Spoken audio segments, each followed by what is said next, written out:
Eu sou muito orgulhoso de ter dado ouvido a ele, né? Na verdade, quando 8 pessoas pensaram em fazer música e fazer, a gente fez a melhor música. A gente fez a melhor música do mundo naquela hora ali, que foi Chico Science Nação Zumbi, né?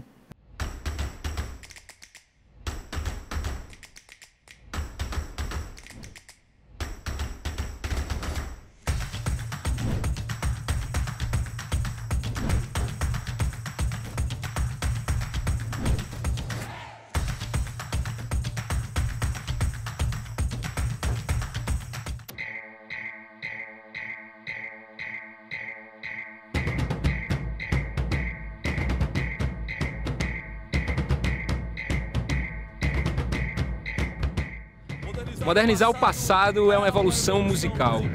E o que a gente está construindo com esse Som é Massa, uma história ritmada de Pernambuco, é uma manobra na análise da história, tentando mostrar como ela é viva e como tem a ver com a gente. O medo dá origem ao mal, o homem coletivo sente a necessidade de lutar. O orgulho, a arrogância... Saber de onde vieram os batuques dos maracatus, que pés frevaram nos primeiros carnavais ou a história das rodas de coco no interior do estado, só me interessa aqui se a gente conseguir dar sentido histórico ao presente em que vivemos. É entender que a gente não caiu de paraquedas aqui. A relação entre os dois é contínua. O passado está sendo inventado agora e o homem coletivo sente a necessidade de mudar. O Mangue Beat foi uma manifestação coletiva, revolucionária, gestada em Pernambuco, mas que toca o mundo. E não apenas pelo alcance de público no globo que o movimento teve, mas porque trabalhou a arte de uma maneira pulsante e contraintuitiva para o cenário brasileiro dos anos 1990, remodulando uma geração e suas perspectivas.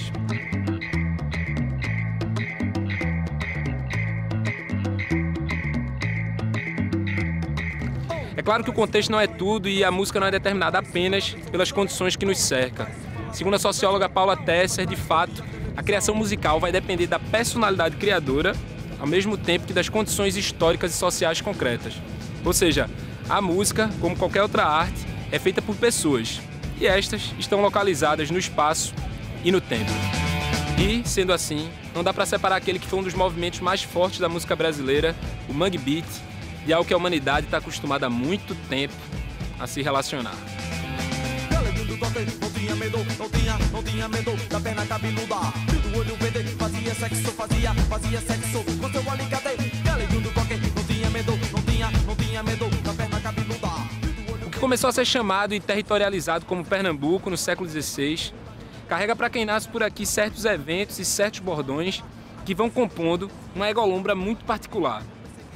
De alguma maneira, quando se repete que Pernambuco foi a única capitania que deu certo, já rola algum sentimento de ser especial, com toda a problemática possível que é se comemorar uma colonização dita bem feita.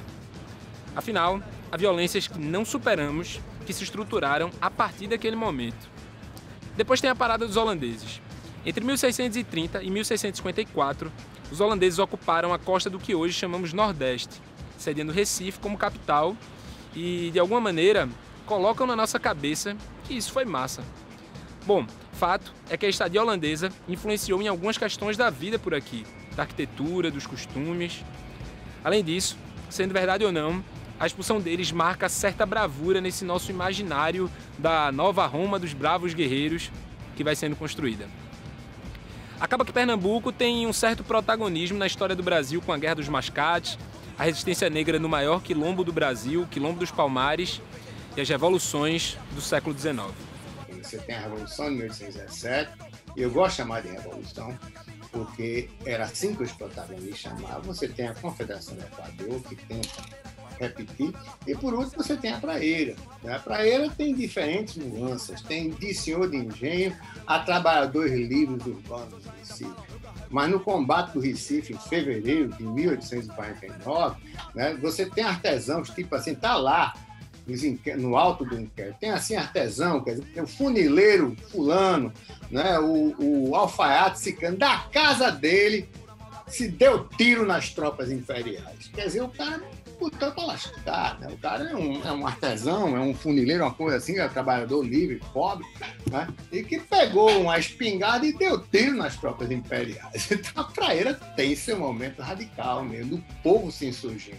Claro que tem um lado senhorial, tem o seu dirigente, tem aquela coisa, que todos esses movimentos sociais, eles são o que a gente chama de movimentos transicionais. Eles têm um pé no futuro, né, numa revolução, digamos assim, e um pé no passado, né?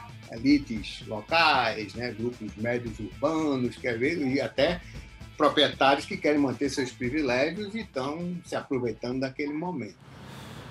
Bom, até 1870, Pernambuco ainda disputava de cabeça com Bahia e Rio de Janeiro o protagonismo nacional. São Paulo e Minas vinham voando, ganhando importância também. Aquele Brasil agrário que vai sendo remodelado no Império vai pendendo para o que se chamava de Sul, enquanto o Norte afundava. A cultura do açúcar insistiu em se enraizar, e isso legou relações de trabalho exploratórias, pouca inovação e controle político na mão de poucos latifundiários. Nas palavras de Peter Eisenberg, houve uma modernização sem mudança. Em 1878, um senhor de engenho publica no jornal seu lamento por não ter grana para patrocinar a separação do Norte, que ajudaria a prosperar esta parte da comunhão brasileira, que até hoje nada mais tem representado do que uma colônia, ou, para melhor dizer, uma feitoria do Sul.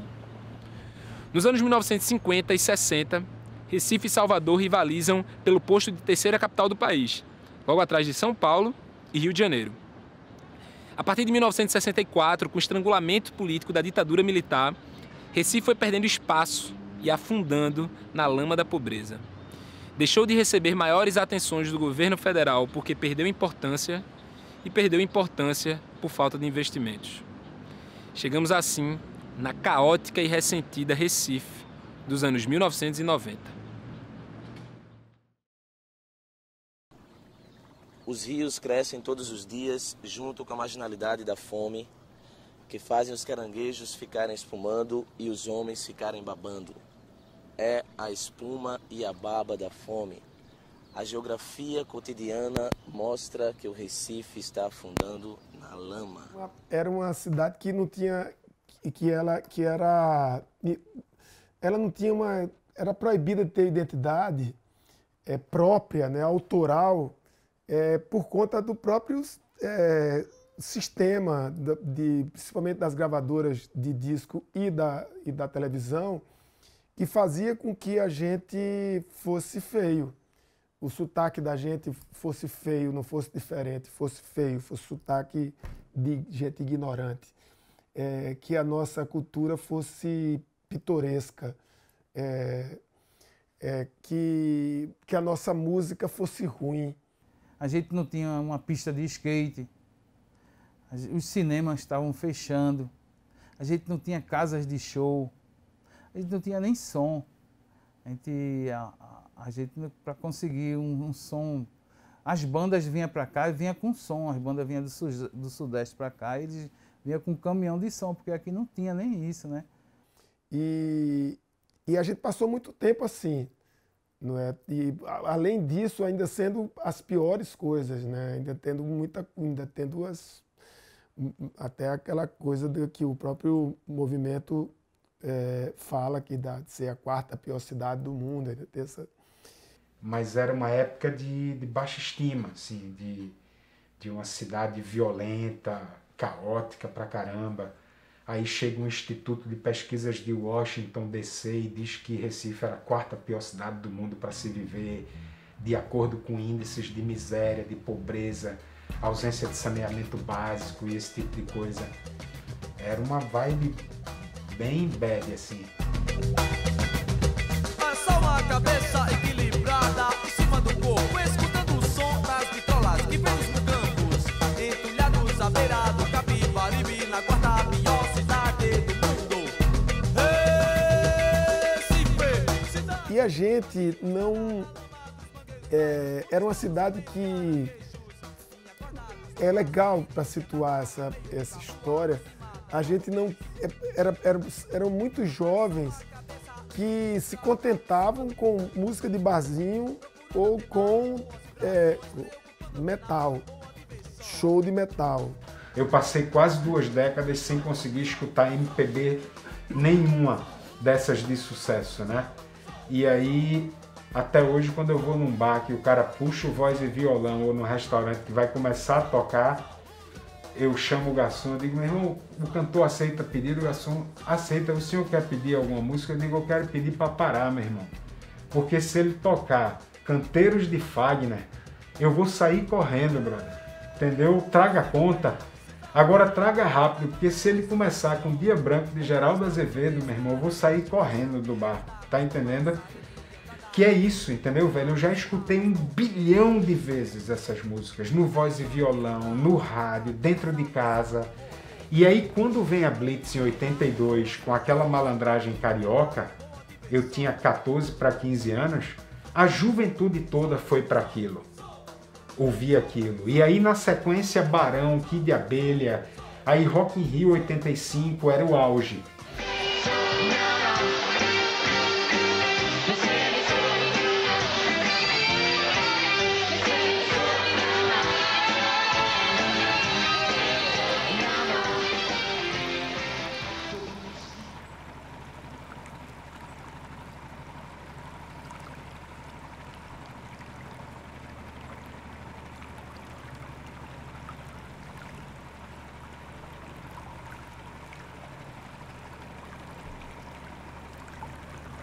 Quando eu era criança, eu vi o rio, ele tinha assim, a maioria das margens do rio era toda de areia. Você entrava, eu amava entrar no rio, eu via meus pés dentro d'água, né? Porque embaixo era só areia, hoje você não consegue mais ver. Então, o Recife nasceu, o que a gente chama de Recife, a partir do rio.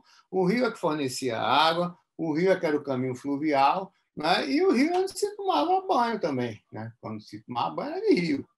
Então, todo o transporte era por canoas, tudo era por água, além do que o rio também ele fornece alimento. Você tem os manguezais, né, que você sempre teve caranguejo, você tinha a pesca. É um rio que alimenta, né, a cidade toda, alimenta muitas cidades, muitos municípios. É um rio que ele por si já diz tudo, eu só quero estar aqui.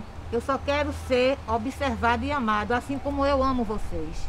Porque eu não dou nada de ruim para vocês. O que eu dou para vocês é arborização, vida, alimentação, beleza para sua cidade. Ele alimentou minha família. Eu dizia que o Capibaribe era como as tetas da minha mãe. Me alimentou a vida toda e continua me alimentando até hoje. O Capibá fica nas margens do Capibaribe. O carro-chefe do Capibá é o rio Capibaribe. Então, quando você vem aqui, você não vem só pelo Capibá, você vem pelo rio Capibaribe. Você pode ver ele de perto, você pode sentir ele de perto. Aqui você pode ver toda a beleza que ele, né, explana para você. O garoto de comunidade, que tem um rio, né, que é ribeirinho ali, que mora ali próximo ao rio, ele sempre está ali por perto, pescando, né, se banhando do rio, né.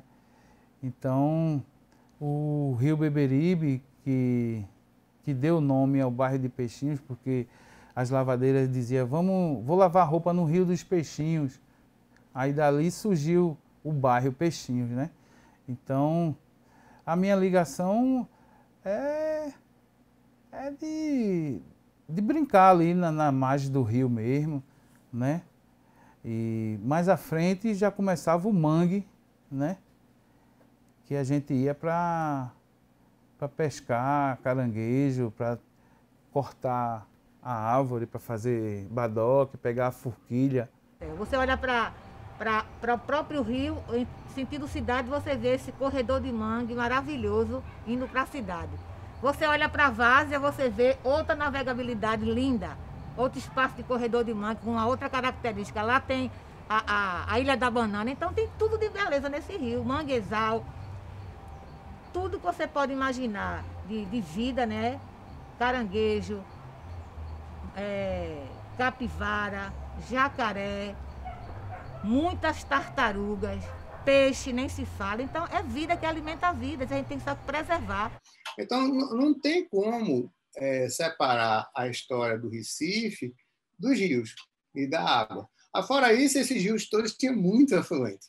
A gente não nota quando a gente anda no Recife de hoje em dia, e às vezes a gente só nota quando chove e alaga tudo.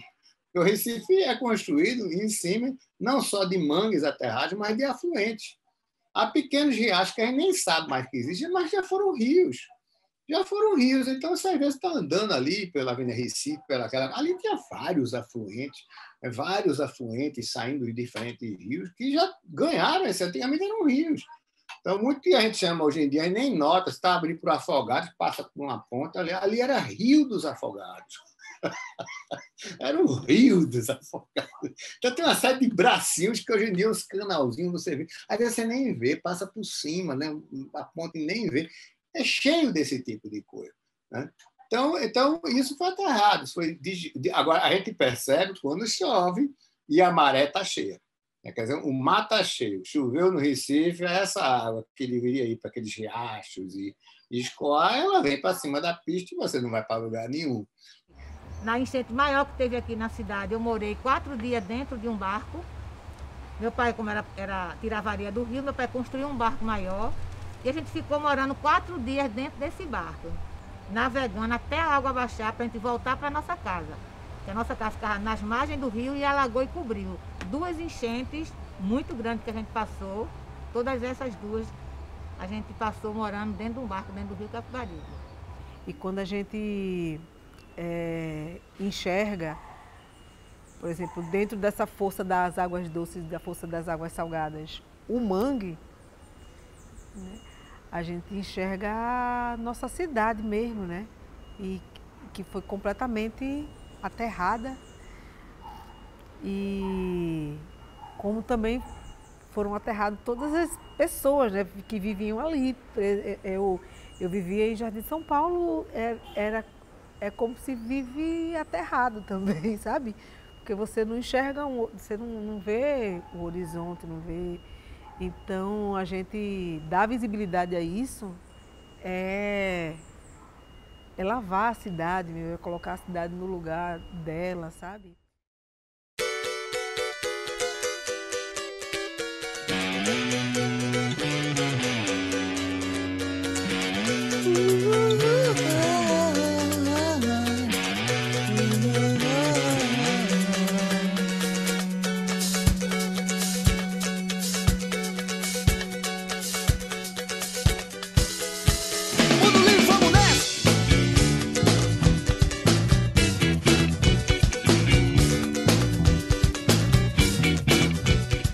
Texto assinado por Fred04, com ilustrações de DJ Dolores, Caranguejos com Cérebro, simboliza o manifesto dessa geração sobre essa cidade estagnada. Emergência, um choque rápido ou Recife morre de infarto. Não é preciso ser médico para saber que a maneira mais simples de parar o coração de um sujeito é obstruindo as suas veias. O modo mais rápido também de infartar e esvaziar a alma de uma cidade como o Recife é matar os seus rios e aterrar os seus estuários. O que fazer para não afundar na depressão crônica que paralisa os cidadãos? Como devolver o ânimo, deslobotomizar e recarregar as baterias da cidade? Simples. Basta injetar um pouco de energia na lama e estimular o que ainda resta de fertilidade nas veias do Recife. A palavra mangue consegue resolver tudo de forma tão poética e profunda que o movimento inicialmente se chamava exatamente isso: mangue. O mangue era naturalizado por boa parte da cidade como lixo, guardava fertilidade. No mesmo manifesto, é dito que, pela troca de matéria orgânica entre a água doce e a água salgada, os mangues estão entre os ecossistemas mais produtivos do mundo. No texto fica bem claro que essa lama se conecta com o mundo. O objetivo era engendrar um circuito energético, capaz de conectar as boas vibrações dos mangues com a rede mundial de circulação de conceitos pop. Imagem símbolo, uma antena parabólica enfiada na lama. E a cidade, ela tem vários, são vários pontos de ataque, né? São vários lugares onde a água tenta furar, né? Quando Fred e os meninos falam isso, de que a cidade precisava se oxigenar, outros pontos estavam tentando oxigenação também. O teatro estava buscando oxigenação. A cultura popular estava buscando oxigenação. Não é? A dança buscava oxigenação, o cinema, todo mundo, e o jovem comum buscava oxigenação também, que ele queria se enxergar, ouvir o sotaque dele, ouvir as suas coisas. A gente já gostava de carnaval, o nosso carnaval sempre foi amado, a gente sempre teve essa egolombra pelas nossas coisas, não era diferente. Essa história de você ter a antena parabólica fincada na lama, você poder fazer parte desse universo sem precisar, se colocando no mapa. Não é? Recife estava fora do mapa. Por que a gente estava fora do mapa? Porque tiraram a gente do mapa. Como se a gente tivesse menos a dizer. Pessoal que veio de Recife, é isso, Chico? Recife, né? Cidade do Estuário, onde há 2 anos surgiu o movimento Mangue, né? Um movimento que tenta redimensionar, unir os ritmos regionais a ritmos universais, né? Então, é como vocês classificaram uma World Music pernambucana, é isso? É isso aí, World Music pernambucana.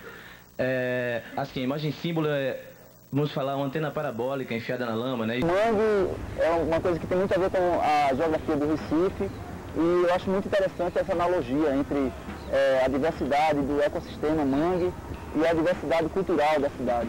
E pensei nessa Mangue Beat, né? Aí fiquei pensando, Mangue Beat, mas como é que vai ser esse beat?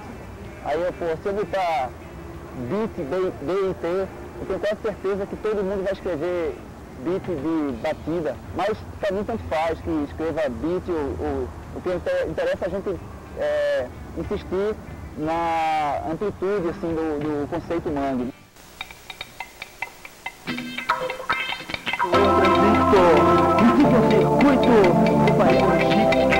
O país é um chip, você tá na rádio, a música!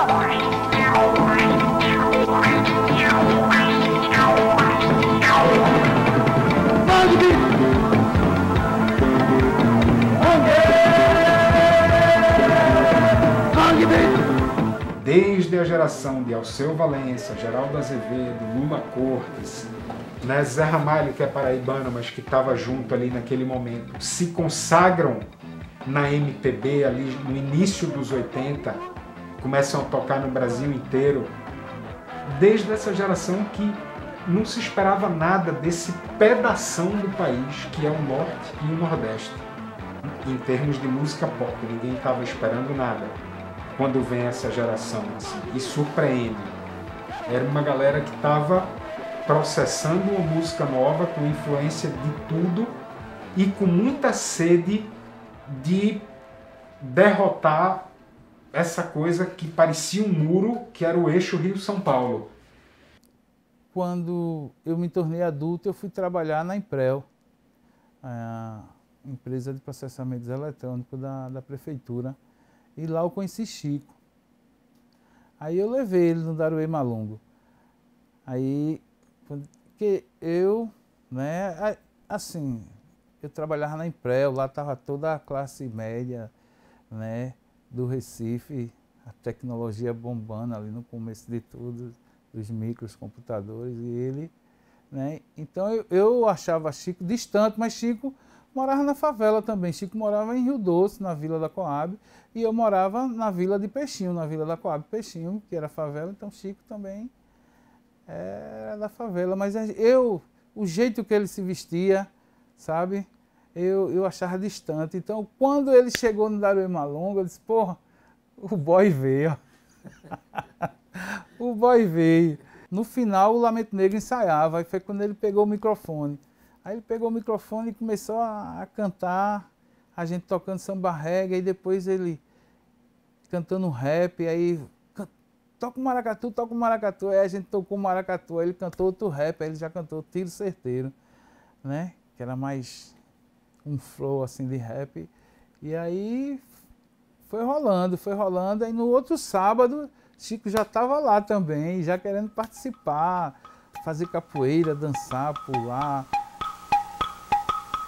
Puro observando a situação, uma carrapana na putrefação. A lama chega até o meio da canela, o mangue tá afundando e não nos dá mais trela. E aí quando ele pedia para fazer um coco, a gente fazia essa batida, né? E ele já cantava meio embolada e tal, né? Já levava pro lado da embolada.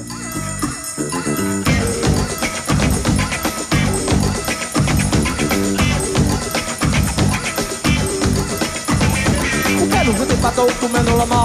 Quero ver pato comendo lama. Quero ver pato comendo lama. E os poderes e overdrive impressionantes esculturas de lama. O movimento mangue, ele não tinha um ritmo a seguir, não era uma coisa de oba-oba, era uma necessidade mesmo de movimentar-se, tanto que são bandas completamente diferentes, né? Em tudo. E vários guetos misturados, assim. Atrás de casa também existia um jogo de baralho, né? Carpeado, como as pessoas falam. E começava na sexta-feira e virava o sábado, e no domingo acabava com coco, né? Com a roda de coco e tal. E eu ouvia muitos caras dizer, o coco é de roda e o buraco é no meio e tal. E os candomblés também, né? Que existia muito terreiro em Peixinho naquela época. E eu escutava, às vezes eu ia, meu pai também ia, levava o som para as festas de terreiro, né? Então eu ficava lá ouvindo, né? E nos intervalos assim eu começava a tocar no Zelu também. E é isso aí, a minha música assim vem daí, né? Quando eu já fui saindo da adolescência, eu me aproximei mais do pessoal ali da Associação dos Moradores, que era um pessoal que botava o som na associação. Então, ali eu já tive mais contato com a Black Music, né?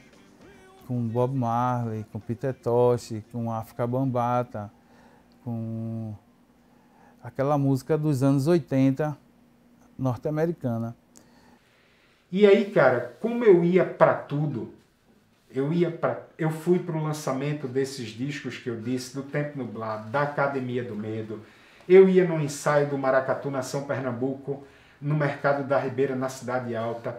Eu era jovem, não tinha conta para pagar, morava com minha mãe e meu padrasto, e eu ia para tudo. Eu transitava na cena da cidade, não só musical. Eu conheço os artistas visuais, os atores, os diretores da minha geração. Isso me deu legitimidade para pensar o Abril pro Rock. E ao mesmo tempo, eu frequentava os mesmos bares e lugares, e aí a soparia entra em cena, a partir de 92, 93, que o Chico, que o Fred 04, galera do Paulo Francis. E quando tem o papo do Mangue Beat, a soparia estava nessa história de ser um ponto de encontro da galera, porque era a mesma geração. Então, por exemplo, a primeira reunião do Abril pro Rock foi na soparia, porque bate exatamente com o ano que abriu. Então, Paulo uniu as bandas para conversar e falar sobre a organização do primeiro Abril pro Rock lá no bar, num dia de tarde. 2 meses depois do Abril, em julho, 3 meses, eu fiz 3 dias de show, não no palco grande do circo externo, onde tinha sido o Abril. No palco interno, que era embaixo da lona do circo, menor e mais baixo também. Eu fiz uma programação de 3 domingos, com 5 bandas cada domingo. E o último domingo foi com Chico Science, Nação Zumbi e Mundo Livre S.A., voltando da primeira viagem para Belo Horizonte e São Paulo. Eu ainda não era produtor do Chico. Eu falei, velho, eu vou convidar o Devotos, sem anunciar. Meu irmão, quando chegou, a galera já, né, o festival começava 3 horas da tarde para acabar 8 da noite, com 5 bandas, né, um palco só, tinha a mudança de banda. No auge do negócio, todo mundo já chapadinho, esperando o último show, Chico Science, Nação Zumbi, a grande promessa da cidade, voltando de São Paulo e Belo Horizonte.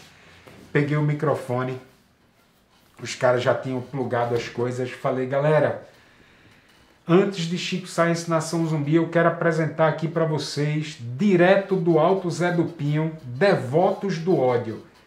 Cara, foi amor à primeira vista da cena mangue inteira e seu público com o Devotos do Ódio. Quando a galera viu aqueles caras do Alto Zé do Pinho com aquela música e aquele discurso, velho, foi amor à primeira vista. Bora levantar essa poeira, tá fraco! Aê! Funk, rock, hardcore, sabe onde é que vai? Tá no Alto Zé do Pinho, aê! Funk, rock. Até aquele momento, até o início dos anos 90, cara, você só ouvia falar de Peixinhos e do Alto Zé do Pinho em programa policial e página policial de jornal, associado à violência e tráfico de droga. Não tinha protagonismo da periferia. Essa geração vem, e eu digo que Canibal, que Gilmar Bola 8, que a galera da Nação, Tocogan, são líderes, Zé Brown, comunitários, legítimos, naturais daquelas comunidades. Porque, de repente, a Band, a TV Cultura, a MTV começou a subir o alto para entrevistar as bandas, né? E a comunidade viu aquilo e disse, porra, velho, aqui também é berço de cultura. A possibilidade foi para mim, no caso, né? E hoje eu analiso como uma menina preta de subúrbio que vislumbrava aquilo ali muito do universo do sonho, né? E eu achava que aquilo, para mim, que não era aquilo assim. E é um processo que desencadeou na cidade, de um movimento que chegou a muito mais gente, né?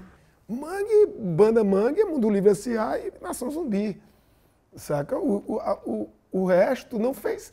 O resto que estava junto, que com muita propriedade da cena dos anos 90, não entendeu de uma forma muito boa que não era o caso de dizer se veio antes ou depois. Né? É o movimento Mangue Beat, é isso que está chamando, é movimento Mangue Beat. Então o Devoto estava aí na estrada não sei quanto tempo, faz punk rock, tem que ver com o maracatu, com não sei o quê, tem, é do Alto Zé do Pinho, é isso, vamos nessa. E tá aí, velho. E era isso que esse entendimento de chegar naquele ponto, de ter Devotos, de pai, maracatu e o coco, tudo num negócio só. Era isso, era essa a nossa maior riqueza, e não a batida do maracatu ou o riff da guitarra. E foi isso que esse é o maior legado do Mangue Beat, é ter tido esse exercício, essa preparação, essa coisa aí, esse aprendizado de vida mesmo, né, dessas gerações. E o cara que é punk, ele vai no afoxé.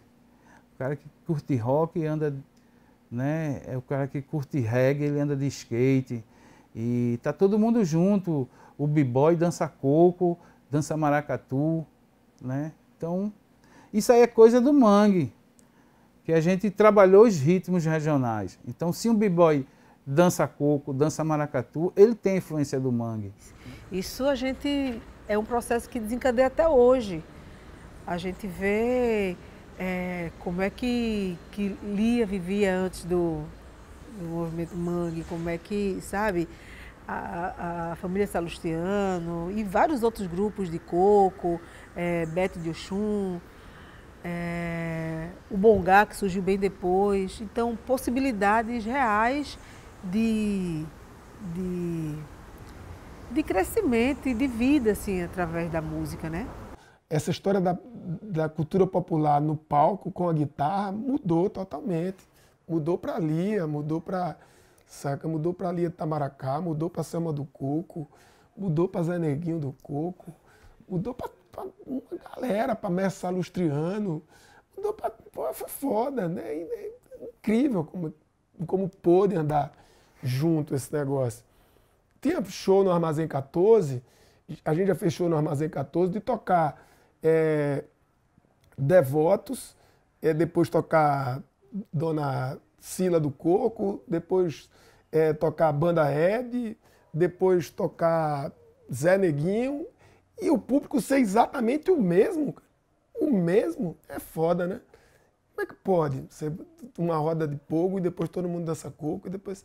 Isso é foda, não tem, é uma cidade que se preparou. E isso foi uma grande preparação para o que a gente está vivendo hoje. Eu não digo que isso foi por causa do Mangue Beat, de jeito nenhum, não é por causa do Mangue Beat, não. Eu digo que isso foi uma grande preparação, né? Um grande exercício, um grande reaprendizado de tudo, de uma geração que vem aí hoje em dia sabendo exatamente o que é o êxito e o que é o sucesso, desconhecendo ressignificando essa palavra sucesso. Que porra é sucesso? Quem quer ir pra porra de Faustão hoje em dia pra se fuder, sabe como é? É doido, cara. É você viver, poder viver no seu lugar, fazendo show e voltando pra sua casa sem precisar estar andando, pegando 3 metrô e rachando apartamento com o povo em São Paulo. E é isso, a gente tem uma geração que é fruto disso, né, bicho? É fruto disso, fruto dessa diversidade, desse conhecimento, desse entendimento que você tem que aprender a fazer coisa e fazer porque gosta. E você vai viver daquilo, é um ofício. Eu acho que a galera, assim, a galera não queria ir para outra cidade e morar em São Paulo e morar no Rio. Eles queriam melhorar essa cidade aqui, né, para se viver, né?